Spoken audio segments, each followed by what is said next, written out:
Şimdi bildiğiniz gibi Senatör Lindsey Graham aslında son 1-2 haftadır çok önemli bir çıkış sergilemekte ve bir bütünen ABD'de özellikle Elçi Barak'ın Suriye'deki meseleleri ele alış biçimine karşı ciddi eleştiriler oluştu. Hatta Wall Street Journal, burada Amerika'nın en büyük gazetelerinden birinden editoryal bir yazı olarak Barak'ın politikaları ve hamleleri yoğun bir şekilde eleştirildi. Şimdi böyle bir ortamda Lindsey Graham'ın Trump'a yakınlığıyla bilinen Lindsey Graham'ın bu kadar karşı çıkması ve bu politikaları eleştirmesi herkesin dikkatini çekmişti. Bundan 2 gün öncesi Lindsey Graham tekrar kendi sosyal medya hesabından, yani Twitter hesabından, X hesabından yönetimle konuştuğunu, Trump ve Dışişleri Bakanı Rubio'yla konuştuğunu beyan etmişti ve bu konuda bazı taahhütler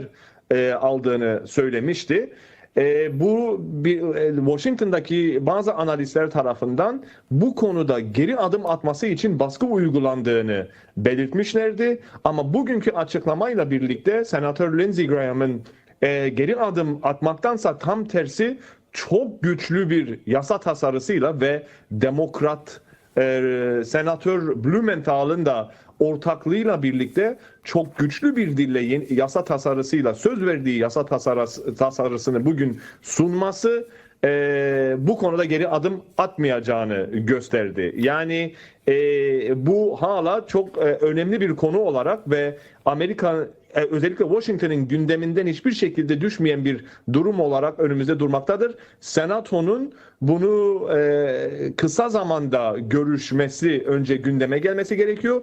Ama yasa tasarısının kendisinin sunulmuş olması, özellikle bu dille sunulmuş olması, hatta şu bir cümleyi de ek olarak senin de belirttiğin cümlelere ek olarak şöyle bir cümlenin de taşımış olması önemlidir. SDG'ye yönelik saldırıların Türkiye ile koordinasyon içinde ve Türkiye'nin desteğiyle gerçekleştirildiğine dair bulgular bulunmaktadır ifadesi bu meselenin sadece Şara'ya dönük değil, Türkiye'nin de Suriye'nin meselelerine böyle angaje olması ve SDG'ye ve Kürtlere karşı olan savaşta Türkiye destekli bir proje olduğunu da vurgulaması çok önemli bir ek bilgi olarak sunmak isterim. Peki Giran Özcan, bu tasarı ne kadar bir süre zarfında Senato'da yasallaşması bekleniyor?